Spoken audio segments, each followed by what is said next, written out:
Hello and welcome साथियों, Prakash Adivasi music and film YouTube channel पर आपका स्वागत है। और मैं हूं प्रकाश चंद्र भेल।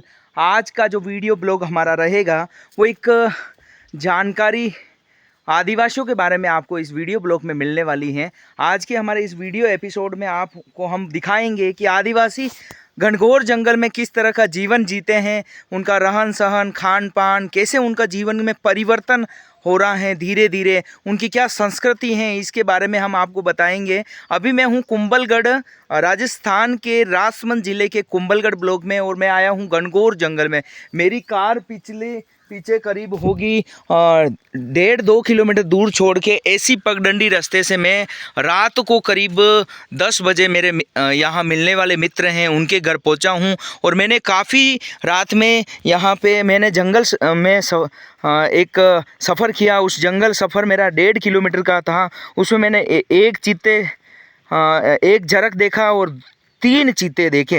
रात का सीन है, मैंने एक शॉर्ट वीडियो भी डाला है यूट्यूब पे। और मैं यहाँ पहुँचा था, ये जो झोंपड़ी है इसमें आदिवासी रहते हैं, कुछ इनका रहन सहन है, हम आपको दिखाने की कोशिश करेंगे।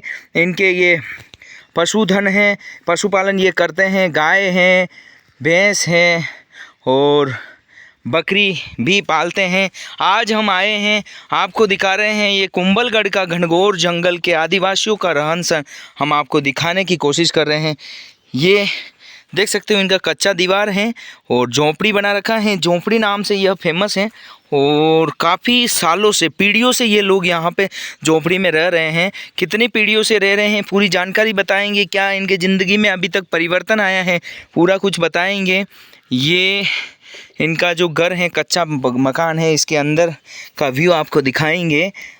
ये आप देख सकते हो देसी चक्की है जिसके अंदर आटा पिसाई करके प्राचीन काल से लोग इसमें करें। अभी इनका थोड़ा ये पत्थर का है बना हुआ, ये भी लीप के गारे का बनाया जाता, लेकिन ये थोड़ा लोहे का अभी इन्होंने लाए हैं। और ये देख सकते हो किचन है, और यह छोटा सा किचन और चूल्हा है, ज़रूरत का कुछ सामान इनके अंदर पड़ा हुआ है।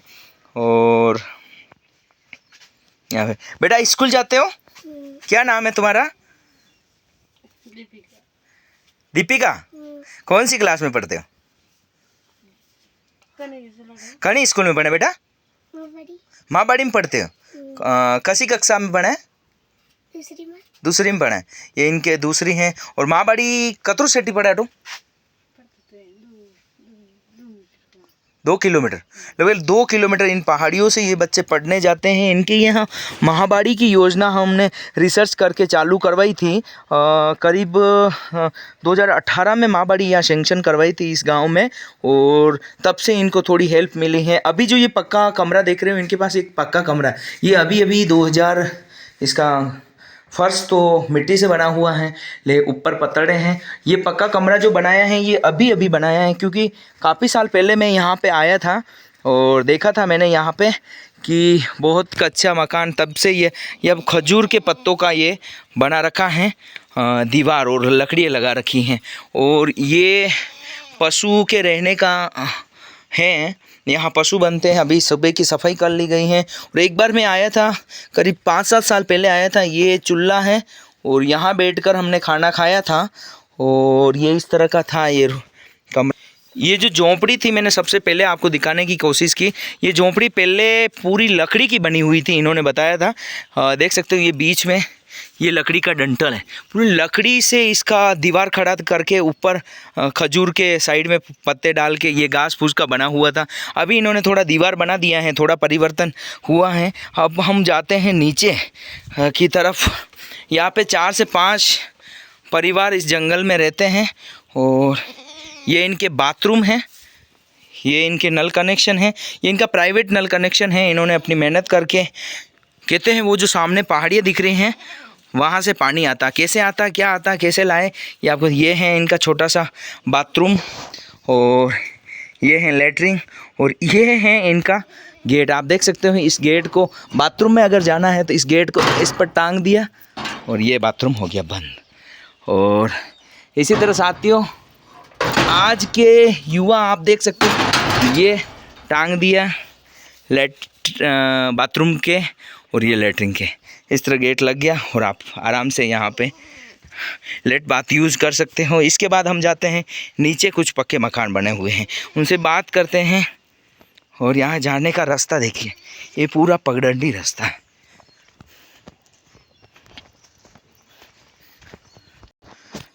तो इस तरह का हम कुंभलगढ़ का घनघोर जीवन, आदिवासियों का जीवन बताने की आपको कोशिश कर रहे हैं।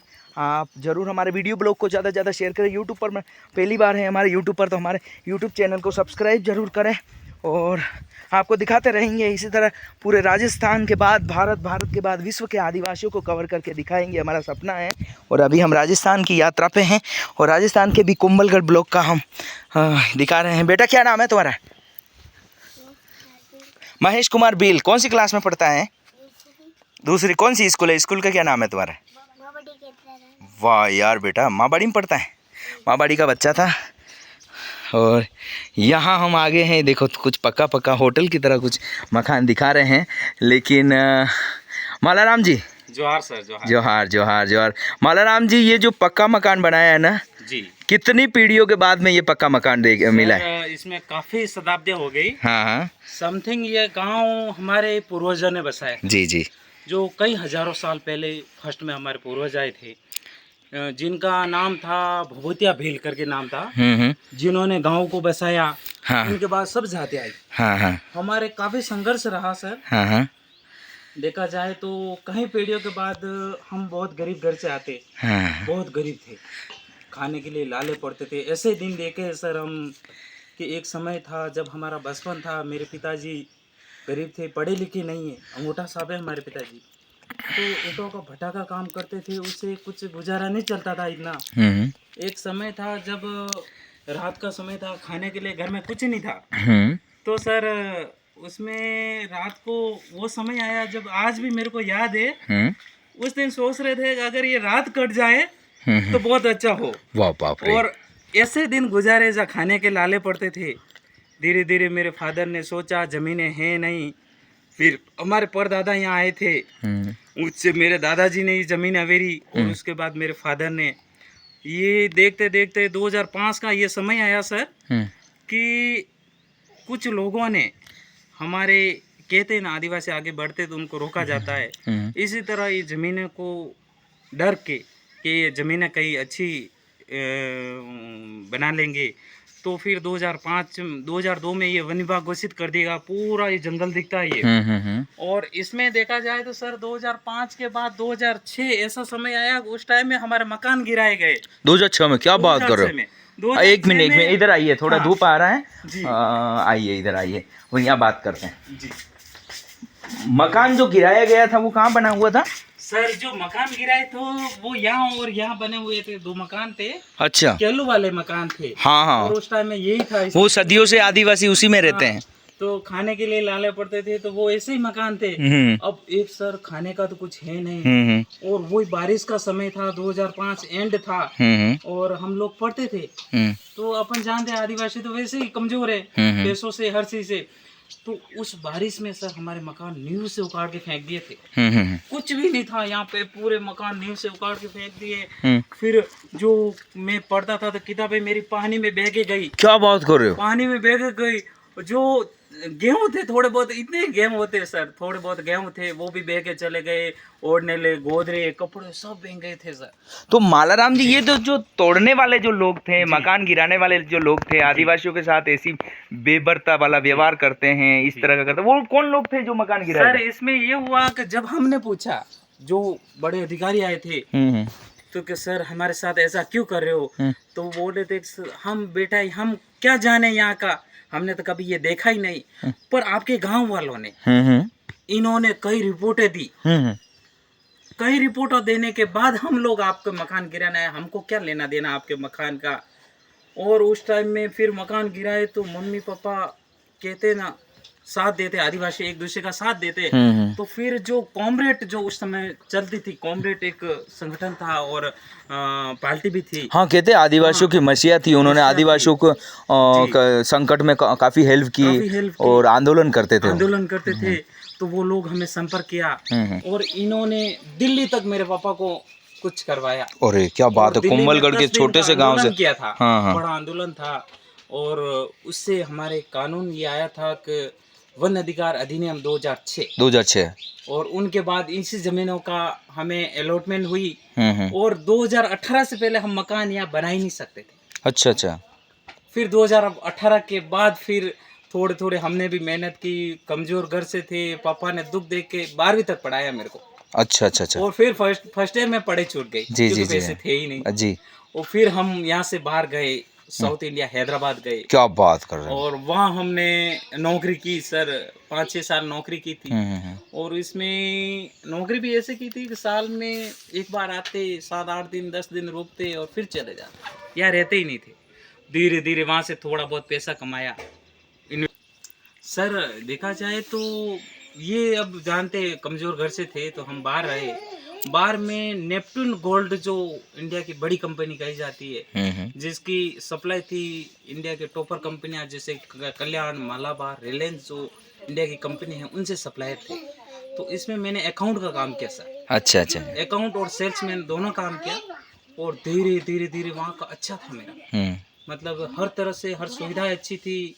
और वहाँ से मैंने धीरे धीरे पैसे इन्वेस्टमेंट की। और फिर वहाँ से हम लोग राजस्थान आते तो ज़्यादा से ज़्यादा 8-10 दिन रुकते। अच्छा। क्योंकि संघर्ष ही ऐसा था। वो समय था जब मेरे साले जी की शादी थी। और उस शादी में मैं नहीं आ पाया क्योंकि वहाँ नौकरी में समय इतना मिलता था, कम मिलता था। तो मेरी मिसेज वहाँ फैमिली वही थी, तो मिसेज मेरी साले जी की शादी में आई और मैं नहीं आ पाया। और फिर सोचा कि यार ऐसी जिंदगी तो फिर परिवार से दूर रहेंगे और किसी का संपर्क में नहीं हो पाएगा। तो फिर हमने सोचा कि हो सकता है छोटा मोटा बिजनेस करेंगे और गांव जाएंगे। हम राजस्थान आया और फिर मैंने धीरे धीरे कोशिश की, कपड़े की शॉप खोली। ये था 13 मार्च 2017 में मैंने ओपन की थी। और धीरे धीरे धीरे इसमें मेहनत की और समाज के आगे बढ़ाने का मौका मिला। और हमने मेहनत करने के साथ समाज के बीच में जाना चालू किया। साथियों, हम जो आपसे रूबरू करवाते हैं इनका परिचय देना भूल गए थे, माफ़ी चाहेंगे। आप इनको जो देख रहे हैं ये काफ़ी चर्चित चेहरा हैं। कोमलगढ़ में आंदोलन करने में इनकी अहम भूमिका है। ये आंदोलन में साथियों बताना चाहता हूँ, ये आंदोलन वो आंदोलन है यहाँ के लोगों को जागृत करने वाला आंदोलन।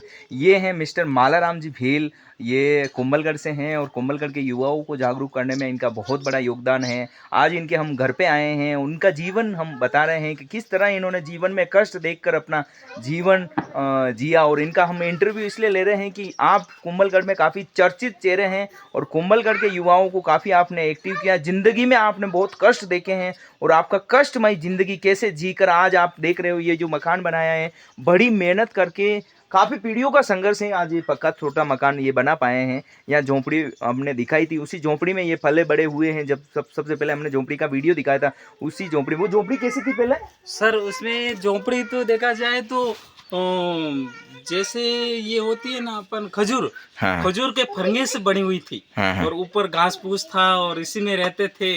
और पूरा खुला खुला था। जब शेर आते थे सर तो कई बार तो गायों को उठा के लेके चले गए।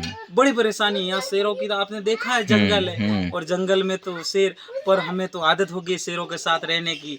तो शेर भी ज्यादा लोगों से तो नुकसान, जानवर ज्यादा मारते हैं, पर हमारा तो साथ में उठना बैठना हो गया तो काफी फर्क पड़ गया है यहाँ पे। और धीरे धीरे हम यहीं बड़े हुए और आज धीरे धीरे यहाँ हमने 13 के बाद आए तो हमें कोई नहीं जानता, सब भूल गए थे यहाँ कोमलगढ़ पे। ज्यादातर गांव के लोग भी नहीं जानते थे कि खेमाराम जी के कौन लड़के हैं क्या है, हमें पूछते थे। तो फिर धीरे धीरे धीरे धीरे यहीं रहने लगे।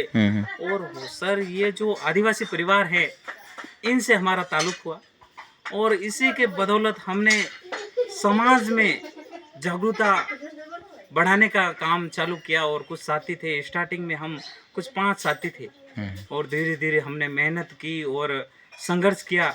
और लोग जैसे जैसे जुड़ते गए इसमें, जैसे जुड़ते गए तो जो लोगों ने एक दिमाग में लगाया कि हमें सक्षम बनना है, मजबूत बनना है। तो मजबूत बनने के लिए क्या करें, तो जैसे जैसे आज भी ये बड़े रूप में चल रहा है। आदिवासी परिवार काफ़ी हर मांग को लेकर आगे चल रहा है और काफ़ी धरने प्रदर्शन भी हो रहे हैं, मांगे भी सक्षम हो रही है।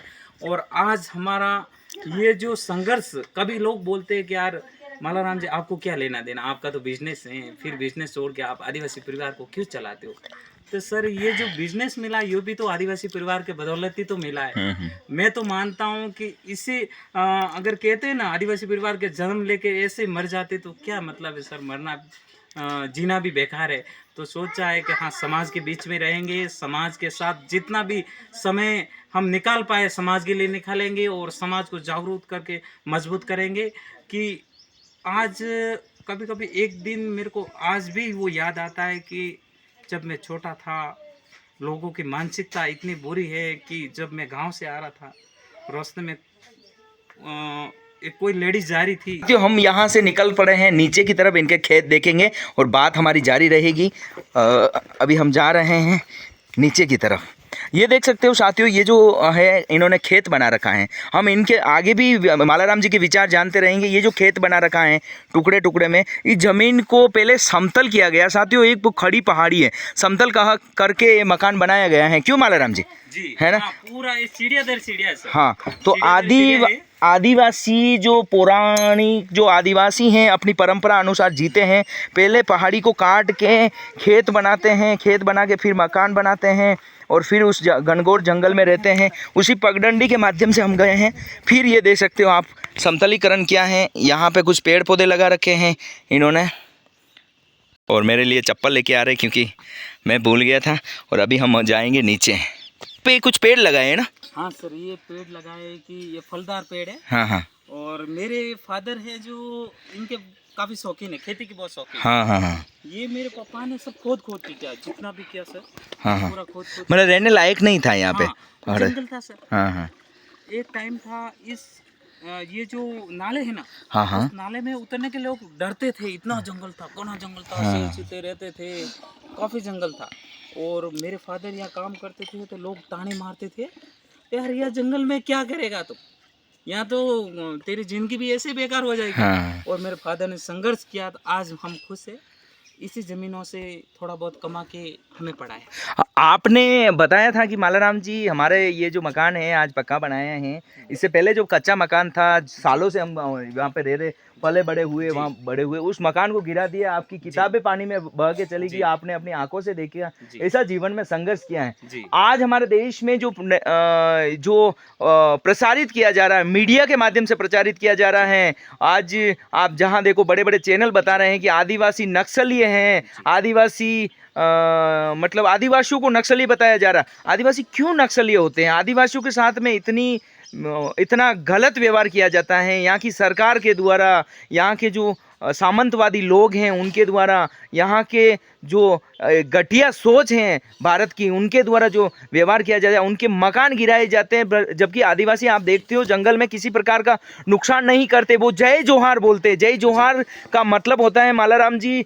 कि इस प्रकृति की जय, मतलब सबका कल्याण करने वाली इस प्रकृति की जय। आप जो जय जोहार का विरोध करने वाले हैं उनसे मेरा कहना है, मेरे यूट्यूब चैनल के माध्यम से कहना है कि इस कल्याणकारी प्रकृति की ये लोग जय बोलते हैं। सबको जन्म देने वाली, सबको निःशुल्क मतलब सबका कल्याण, हवा पानी सारी चीज़ देने वाली जो प्रकृति है उसको भगवान मानते हैं। क्यों? आदिवासी उनको भगवान मानते हैं, उसकी जय बोलते हैं। और आज आदिवासियों के साथ में उनका मकान सालों साल से कच्चे मकान में वो रह रहे हैं और गिरा दिया जाता है। फिर वो आप खुद सोचिए, आपका मकान अगर कोई पीढ़ियों से आप उस मकान में रह रहे हो, कच्चे मकान में बना के रहे, किसी को कोई नुकसान नहीं कर रहे हो और मकान बना के और खुद का मकान खुद बना के रह रहे हो, उस मकान को गिरा दिया जाए, आप किसी भी कौम से हो, किसी भी समाज से हो, आपका मकान गिरा दिया जाए तो आपका क्या रिएक्शन होगा? जरूर कमेंट करके बताइएगा। और आदिवासियों के साथ इसी तरह होता है, आदिवासियों की बस्तियों को उजाड़ा जाता है। आज कोमलगढ़ में टाइगर रिसोर्ट टाइगर रिजर्व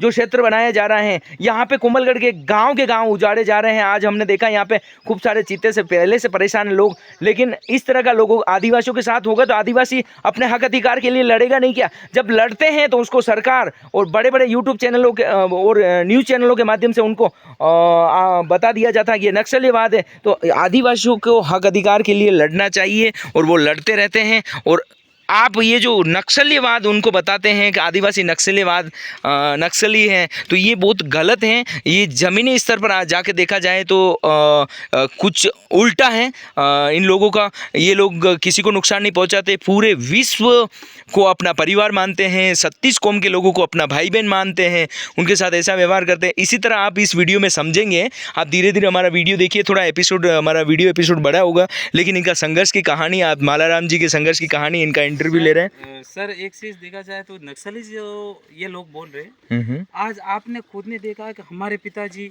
हमारे दादाजी, हम उनके दादाजी ने जिंदगी बिता दी इस जंगल में, इतना उपजाऊ बनाया, और आज अगर इन घरों से बेघर किया जाए, हम जाएंगे कहाँ, क्या खाएंगे, रोड पे आ जाएंगे सर। और इसको बचाने के लिए अगर हम संघर्ष करते हैं तो उनको ही नक्सली कहते हैं। तो सर अगर हमारा घर नहीं बचा, यही तो हो रहा है अपने अपने छत्तीसगढ़, झारखंड, उसमें यही तो हुआ है। आज जो हंसदेव जो जंगल है उसका भी देखा जाए तो इसी तरह हमारे जो आदिवासी पूर्वज थे जिन्होंने जंगल को बनाया, नीचे जाने का रास्ता चलता है जी, जंगल को बनाया, आज वो जंगल हमारे हाथों से जा रहा है। हाँ, जबकि एक आदिवासी, मैंने पहले एक वीडियो कवर करके भी बताया था, कुंभलगढ़ में एक आदिवासी करीब 400, 500, 1000, 2,000 पेड़ लगाते हैं और इस तरह जंगल को बचाने की कोशिश करते हैं। इसीलिए विश्व में आदिवासी दिवस 9 अगस्त को मनाया जाता है, क्योंकि आदिवासियों की संस्कृति धीरे धीरे विलुप्त हो रही है, आदिवासियों को ख़त्म किया जा रहा है पूरी दुनिया से। और आदिवासियों के साथ में इस तरह का जो हो रहा है, इसको लेकर संयुक्त राष्ट्र संघ ने विश्व आदिवासी दिवस की इनकी घोषणा भी की है, जो विश्व आदिवासी दिवस पूरी दुनिया मनाती हैं। तो ये जो संस्कृति है, इनका रहन सहन है आदिवासियों का, हम कवर कर रहे हैं। आप देख सकते हो पगडंडी रास्ते से हम नीचे जा रहे हैं, काफ़ी संभल के चलना पड़ता है, नहीं गिर गए तो पूरा नीचे तक टाइट है फिश। और सर एक हिसाब से देखा जाए तो ये जो जंगल उजाड़ रहे हैं, हाँ, हमें भी जंगल से खदेड़ने की कोशिश की, पर हमने संघर्ष किया जी। और हमने सर, आज मैं खुद कहता हूँ कि मेरे हाथ के कम से कम 300 से प्लस आम के पेड़, 300 पेड़ आपने लगा रखे? हाँ सर। क्या बात करते हो? और उसमें से आज कम से कम 50 पेड़ ऐसे जिसके आम लगते हैं, 50 पेड़ों के आम लगते हैं? गजब। तो हमने सर जंगल को बचाया है। हमेशा आदिवासियों ने तो जंगल को बचाया है, पर जो कभी कहते हैं ना, एक एक पेड़ लगाते वो भी सह जाते और वो भी पेड़ बड़ा नहीं होता है, तो वो तो जंगल काटने में पड़े। और जो जंगल बचा रहा उनको ही ये सरकारें समाप्त करने में पड़ी है। हाँ। ये क्या बो रखा है? ये सर धनिया है। अच्छा, धनिया बो रखा है। धनिया है सर। अच्छा सर।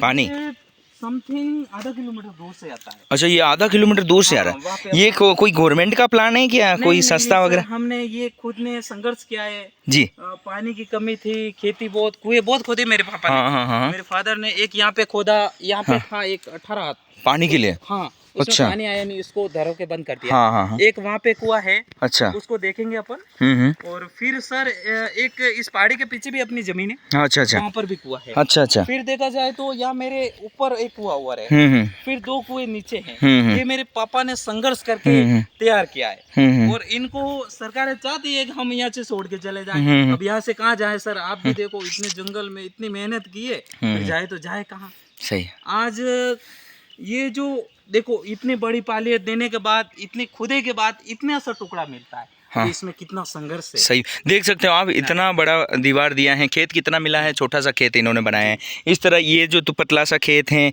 इसका देख सकते हो इतना गहरा है, इतना दीवार बनाया है, इसके बाद जाकर ये खेत मिला है। तो साथियों, मेरा कहना था कि आज के इस भागम भागा जिंदगी में एक गिलास, एक लोटा पानी देने का किसी को समय नहीं है, प्यासे को पानी पिलाने का। लेकिन हमारे आदिवासी इतने दिलदार होते हैं साथियों की कुआं खोद के दुनिया को पानी पिलाते हैं। आप बता रहे थे आपके पिताजी ने कितने ही कुएं लगाए हैं, किसके लिए? अपने पशुधन को पानी पिलाने के लिए, लोगों को पानी पिलाने के लिए, और अपने इस धरती को पानी पिलाने के लिए और अन्न उगाने के लिए। इंसान इस पहाड़ी को तोड़ के उस कुआं बनाता है, एक इंसान कितनी मेहनत करता है इस पहाड़ी को तोड़ने के लिए और खेत बनाने के लिए, ये आपको ज़िंदगी आदिवासियों की रियल ज़िंदगी हम आपको कवर कर रहे हैं। और सर एक कुआं यहाँ पे है, अच्छा। जिनको अभी क्या है कि अब तो वो डायरेक्ट पानी का हमने सिस्टम कर दिया है, तो अब यहाँ पे आने की जरूरत कम पड़ती है पानी। पर पहले का कुआं यही है सर, नीचे अच्छा, पुराना घास कुआं। फूस हो गया पूरा, पर ये कुआं है। और फिर ये पूरी खेती है, नीचे देखा जाए तो पूरी खेती है। ऐसी सीढ़ी नुमा खेती है ना, पहाड़ियों में आप देख सकते हो ऐसी सीढ़ी नुमा खेती मिलेगी, जो प्राचीन काल से जब लोग खेती नहीं करते थे उस समय आदिवासियों ने खेती करना इसी तरह सीखा था। और धीरे और वो हमारे जैसे कहते ना बिल भूमिया, तो हमारे पूर्वज माने जाते हैं। अच्छा, जिनको हम पूजा करते हैं। दिखा रहे हैं आपको, जूमिंग करके दिखा रहे हैं, ये भूमिया जी। जी, ये भूमिया जी है। हाँ जी। जो आदिवासी संस्कृति में मेन भूमिका रहती है इनकी। तो ये हमारे इष्ट देव है। और फिर कहते हैं कि ये जमीन में जो भी हमारी जो फसलें होती है, सबसे पहले उनको ही अर्पित की जाती है, और उसके बाद हम लोग खाते हैं। हाँ, मतलब भूमिया जी अपने जमीन की रक्षा करते हैं और अपनी फसल की रक्षा करती है, अपने परिवार और घर बार की सबकी रक्षा करते हैं। हाँ।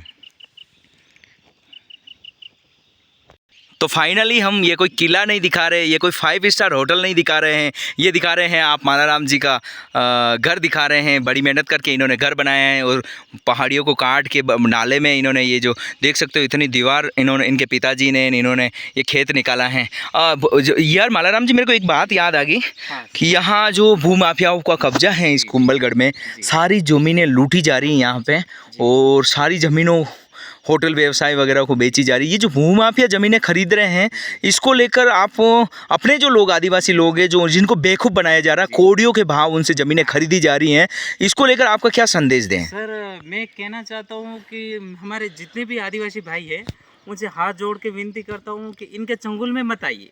ये बहुत ही सर चापलूस लोग हैं और बहुत गद्दार लोग हैं। एक समय मेरे साथ आप समझते हो, मैं थोड़ा समझदार भी हूँ और इस बात को समझता हूँ, तो मेरे साथ भी गद्दारी हुई है सर। जब एक समय था कि ये खेत मेरे पापा ने ज़मीन ये किसी और के नाम पे था, तो मेरे फादर ने आज से 40 साल पहले ये ज़मीन को अपने लिए खरीदी थी। सर उसकी कीमत हमने दे दी थी। और जानते हो जो पहले के लोग विश्वास पात्र थे, तो मेरे पापा ने ये सोचा कि ये ज़मीन तो अपनी हो गई। फिर ये खेत निकाला, कुआं खोदा, और फिर समय आया जब ये बात पुरानी हो गई, तो मैंने जैसे ही केलवाड़ा में शॉप की, तो जो दलाल लोग होते हैं ये बहुत ही चापलूस होते हैं। सबसे पहले सर ये दोस्ती करते, विश्वास लेते, अपना विश्वास जीत लेते। तो मेरे एक दो दलाल थे जिन्होंने दोस्ती की, मैं समझ नहीं पाया। फिर इन्होंने कहा कि यार आपके वहाँ किसी ब्राह्मण की ज़मीन है? मैंने कहा नहीं है ही नहीं। तो नहीं यार हैं। मैंने कहा वो तो मैंने लेके रखी है। और इसी पॉइंट के आधार पे जिसकी ज़मीन थी उसके पास पहुंच गए सर, और उनको भड़काया कि वो आदिवासी हैं, वो ज़मीन तुम्हारे नाम पे, आप पैसे तो देंगे नहीं, आपके नाम की ज़मीन है और आपको भी वो पैसे नहीं देंगे, तो ऐसा काम करो कि ये हमें दे दो, हम उसे वसूल देंगे। तो सर इन्होंने हमारे साथ गद्दारी की, और फिर उन चीज़ का पता चला कि ज़मीन बिक्री है, तो मैं मेरे पापा से आके बात की। मेरे पापा उसके पास पहुँचे जिसकी ज़मीन थी, तो जाके फिर उनसे बात की कि भाई साहब एक काम करो, अपन साथ में बैठने वाले हैं, साथ में रहने वाले हैं, हो सकता है आप पहले जो दिया भूल जाए अपन, पर उसकी नई कीमत के साथ हम पैसे देंगे आपको। पर इनको ऐसे भड़काया गया कि वो पैसे देंगे ही नहीं, बचाओगे तो मार डालेंगे। तो इस हिसाब से वो लोग हमारे हाथ में आए नहीं सर। तो हमने फिर एक दिमाग लगाया कि अब ले तो ले कैसे। फिर ये ज़मीन हमें दलालों से खरीदनी पड़ी सर। अच्छा, यही ज़मीन दलालों से, आज मान सकते हो, ये पूरी बंजर भूमि थी, खेत हमने निकाला, उपजाऊ हमने बनाई, कुआं हमने बनाया, इसके 3 लाख रुपए देने पड़े सर। अच्छा अच्छा अच्छा। अब हम पैसे लाए तो लाए कहाँ से? चलो ठीक था, मैंने मेहनत की और पैसे दे दिए। अब यही चीज़ कोई गरीब हो तो कहाँ से देगा सर? नहीं दे पाएगा, संभव नहीं संभव। तो बहुत मुश्किल से इस ज़मीन को खरीदी हमने, और फिर उसका ही बेटा यहाँ पे आया, मेरे से मिला। वो बंदा गलत नहीं था, जिसको बढ़ाया गया, पर उसको जब आया उसने कहा कि ये मेरी ज़मीन थी। तो मैंने कहा हाँ। वो किसके पास है? मैंने खरीदी है। कितने में खरीदी? मैं 3 लाख में खरीदी है। अरे यार मालाराम जी, यार ये तो हमारे साथ गलत हुआ। मैं क्या हुआ? कहा मैं तो 60,000 रुपये दिए गए। अब इनको सर 60,000 दे गए, 240 तो वो दलाल खा गए। अब वो खुद ही पछताने लग गया यार। फिर उनसे मैंने कहा कि भाई एक बात मानो, तुम्हारी मम्मी को हम 1.5 लाख रुपए देने वाले थे और हमने कहा कि हम 1.5 लाख रुपए देंगे, हमारे नाम पे करवा दो। आपकी मम्मी मानी नहीं थी। तो हो सकता था कि हमारा 1.5 लाख कम हो जाता और आपको कम से कम एक 90,000 एक्स्ट्रा मिल जाते थे। तो इसी तरह हमारे लोगों को पागल बनाते ये लोग और दलाल, और अपनी ज़मीनें कुछ लालच दे के हड़प लेते सर। सही, बिल्कुल। हाथ जोड़ के विनती करता हूँ कि इन दलालों का विश्वास ना करे और अपनी ज़मीनें ना जाने दे। हो सकता है आने वाला समय ऐसा होगा, एक इंच ज़मीन नहीं खरीद पाएंगे और हमारे बच्चों के घर बनाने के लिए जगह नहीं बचेगी। तो मैं ये संदेश देना चाहता हूँ कि कभी अपनी ज़मीनें दलालों से या किसी को मत देना। तो मालाराम जी ने एक बहुत बढ़िया सुंदर बात बताई, बहुत बढ़िया अच्छा संदेश दिया। मेरा भी कहना यही है कि जो ज़मीन के दल्ले हैं, कुछ लोग हमारे लोग भी मिले हैं उनके साथ, दल्लों के साथ में मिले हुए हैं, जो ज़मीन भूमाफिया जो ज़मीन खरीदते हैं उसके चक्कर में बिल्कुल नहीं आए। आदिवासी जो कुंभलगढ़ के, खमनोर के, पूरे ज़िले राजसमंद के आदिवासियों को कहना चाहता हूँ कि हमारी ये जो ऐतिहासिक भूमि है राजसमंद की, यहाँ पे आदिवासियों से बहुत ज़्यादा मात्रा में ज़मीनें लूटी जा रही। आदिवासियों का पावर है, एक तो उनके पास ज़मीन है, एक संख्या बल में वो सबसे ज़्यादा है। ये दो ताकतें आप आदिवासी समझने की कोशिश करें। आपको तीतर बितर किया जा रहा है, आपको बिखोरा जा रहा है। आप एक हो जाइए, ज़मीन नहीं बेचनी है। जैसे मालाराम जी ने बोला कि ये ज़मीन किसी स्वर्ण कास्ट के से खरीदी हुई ज़मीन है, इन्होंने मेहनत करी करके संघर्ष करके ये ज़मीन खरीदी है और आज इनकी ये ज़मीन, इनके बच्चे हैं, आने वाली जो पीढ़ी है, ये उस ज़मीन को बेच देंगे और ये किसी को चली जाएगी। तो आपके इनके जीवन का संघर्ष का क्या होगा? ये ज़मीन क्या इनके आने वाली पीढ़ी के लिए ये खरीद रहे हैं। और ये जो ज़मीन है, हमारे जो पूर्वज थे, उन्होंने बड़ी संघर्ष करके, इतनी बड़ी मेहनत करके अनुपजाऊ ज़मीन को उपजाऊ ज़मीन बनाए हैं और आज हम उनको कौड़ियों के भाव बेच देते हैं। अरे इन ज़मीनों के लिए हमारे पीढ़ियों ने कुर्बानी दी है, ये हमारी ज़मीन नहीं है, ये अपनी आने वाली पीढ़ी है यार। अगर आप आज की दिन, अगर हम जो सुन रहे हैं, हमारा जो वीडियो देख रहे हैं, आदिवासी भाई देख रहे हैं कुंभलगढ़ से, उनसे हमारा ये रिक्वेस्ट है कि आप ये ज़मीन बेच रहे हो, यानी ज़मीन नहीं बेच रहे हो, आपने अपनी पीढ़ी को बेच दिया, अपने पूर्वजों को बेच दिया, अपने आने वाली पीढ़ी को बेच दिया, अपना भविष्य बेच दिया। आप कल कहाँ जाओगे? कल आपको ज़मीन नहीं मिलेगी, आपको फिर खदेड़ा जाएगा, फिर आपका मकान गिराए जाएंगे। अभी मकान गिराए जाएंगे, फिर आपको हथियार उठाने पड़ेंगे, फिर आपको संघर्ष करना पड़ेगा, फिर आपको नक्सली बताया जाएगा, फिर जेल में डाल दिया जाता है। यही तो नक्सलवाद है। अब अपना हक अधिकार के लिए लड़ना कोई गलत बात है क्या? अपना मकान तोड़ा जाता है, अपने को ज़मीन से बेदखल किया जाता है, अपने परिवार से बेदखल किया जाता है, गांव के गांव उजाड़े जाते हैं, फिर वो लोग हथियार पकड़ते हैं, फिर संघर्ष करते हैं, फिर सरकारों से लड़ाई लड़ते हैं, फिर अपने दुश्मनों से लड़ाई लड़ते हैं, सामंतवादियों से लड़ाई लड़ते हैं, फिर उनको नक्सली बता के उनको जेल में डाल दिया जाता है। ये हमारे आदिवासियों के साथ में पूरे देश में हो रहा है। ये समझने की ज़रूरत है सभी को। और बड़े चैनल जो ऊपरी तौर से वे कवर करते हैं और जो झूठी खबरें फैलाते हैं, उनसे भी हमारा निवेदन है, आप जरा तल पर आकर देखिए था क्या आदिवासियों की कंडीशन है, वो किस जीवन संघर्ष के साथ जी रहे हैं। यही आज के इस फिल्म में हम कवर करके दिखाने की कोशिश कर रहे थे। और सर एक हिसाब से देखा जाए, ये जो जमीन है, यही खेत दूसरों का था, बाकी ऊपर की जमीन हमारे नाम पे, वो भी हमारे नाम पे, नीचे भी पूरी जमीन हमारी है। ये बीच में उसका पहले ही हो गई थी जमीन, बाकी पूरी कवर बार की अपनी जमीन है। जो बीच की जमीन है वो अपनी नहीं थी, तो वो भी अभी हमने अपने कवर में कर दिए। जो पूरी जमीन दिखती है वो अपनी है। पर सर इसके लिए संघर्ष हमारे फादर ने बहुत किया। गांव में जब मेरे फादर ने ज़मीन की थी, तो आज भी ये याद है कि लोग मेरे फादर को एक गलत नज़रिया से देखते थे। और जो कुछ लोग थे वो कहते थे कि यार ये तो खेमाराम अच्छा नहीं है, और ये तो मतलब जंगल में रहता है, ऐसा वैसा, कुछ अलग ही धारणा के हिसाब से बोलते थे, क्योंकि उन्होंने ज़मीन को अवेयर के रखा था। और ऐसे ही कुछ हमारे और भी साथी हैं जिन्होंने इसी तरह ज़मीनें आगे डेवलपमेंट करके रखी है, जो पानी दूर दूर से लाके आज वो खेती कर रहे हैं सर। मतलब ये पूर्वजों की जो अपने इतनी मेहनत करके, इतना संघर्ष करके ये ज़मीन बचा के रखते हैं, तो ये पूर्वज जो की अमानत है, इनको संभाल के रखना है, इसको बेचने के लिए नहीं है।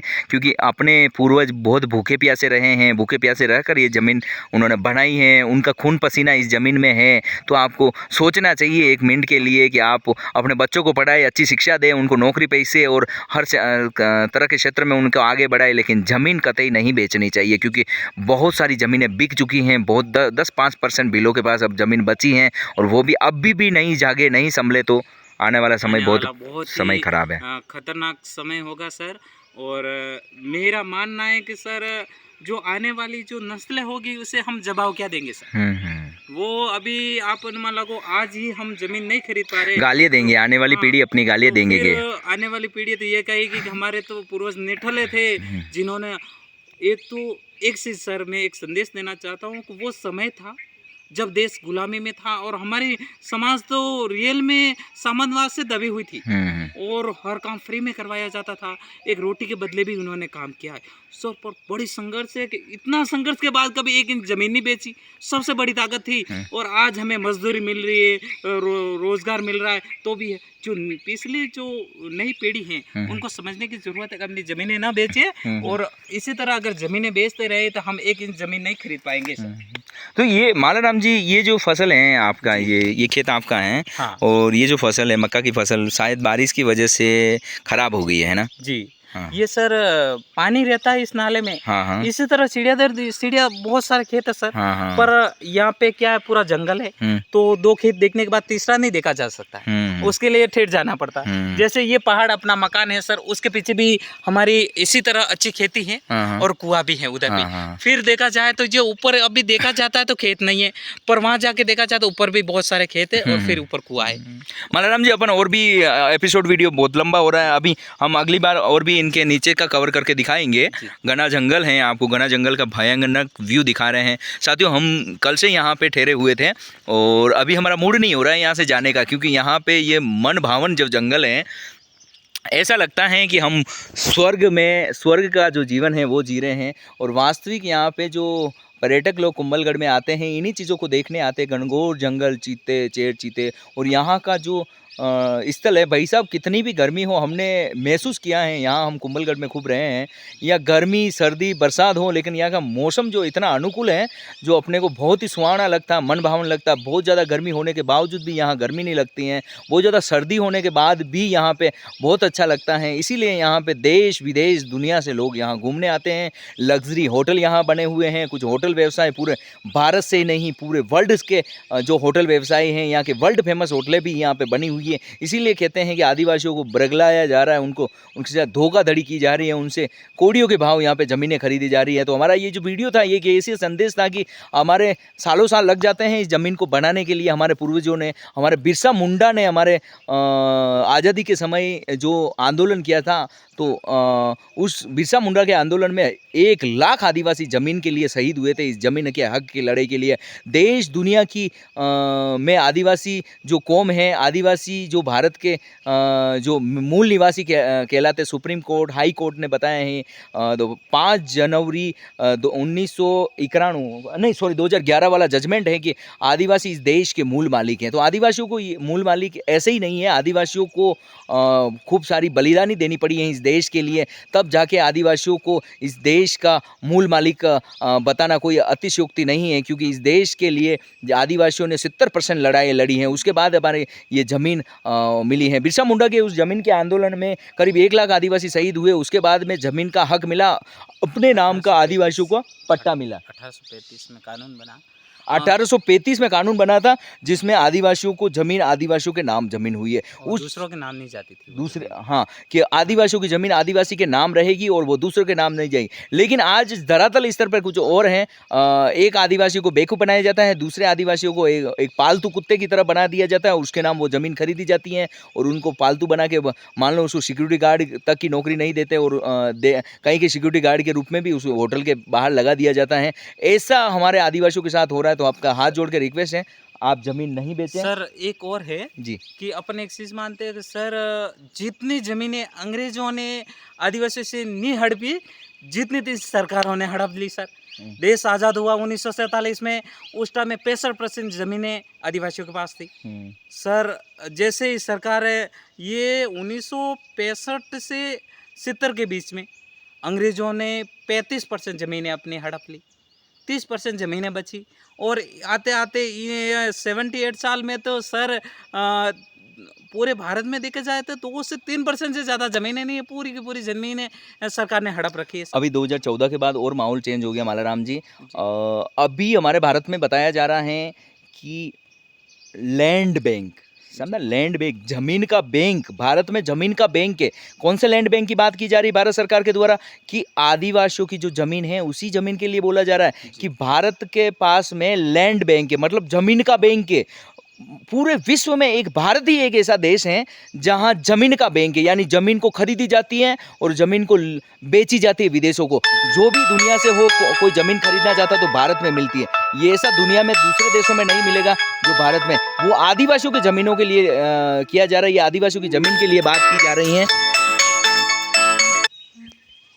तो ऐसे ही आदिवासियों की ज़मीन के साथ में ये जो सौदा चल रहा है ये आपको देख सकते हैं, इनको समझने की ज़रूरत है। मालाराम जी, ये क्या चीज़ है? ये सर यहाँ पे हमारे पूर्वजों के द्वारा ये पहले से ही जो खेत जोतने का जो हल कहते हैं, जो भारत सरकार ने पहले किसानों के लिए बहुत ही बड़ी बात कही थी कि हल आज जो चुनावी रण होते हैं इसमें ज्यादातर जो ये जो नेता होते हैं जो ज्यादातर हल डुप्लीकेट हल लेके चलते हैं। हाँ। और उसका वीडियो बताते हैं, पर हमारे पूर्वज रियल में सर आज भी इसे खेती करते हैं। बैल रखते हैं, गाय रखते हैं। और जैसे ही लोग गाय को माता मानते हैं इसी तरह हम बैल को पिता मानते हैं सर। क्योंकि बैल की हम पूजा भी करते हैं, सेवा भी करते हैं और कहीं कहीं अपने आदिवासी भाई भी बोलते हैं। हाँ। तो हम बैल को हमें एक साथी की तरह बैल हमारा काम करता है सर। और इसी हिसाब से हम ये जो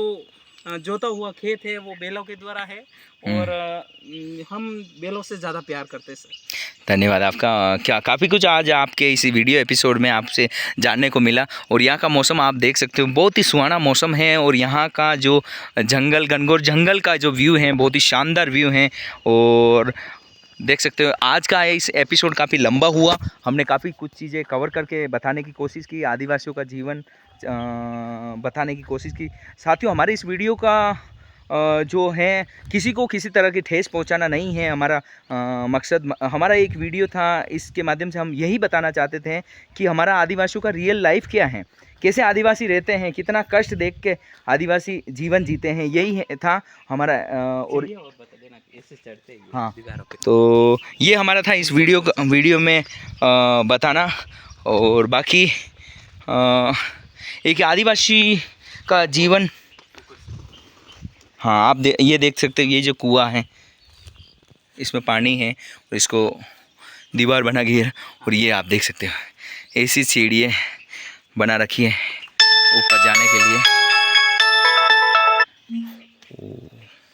ठीक है, और इसी सीढ़ियों से हमें भी जाना पड़ेगा ऊपर।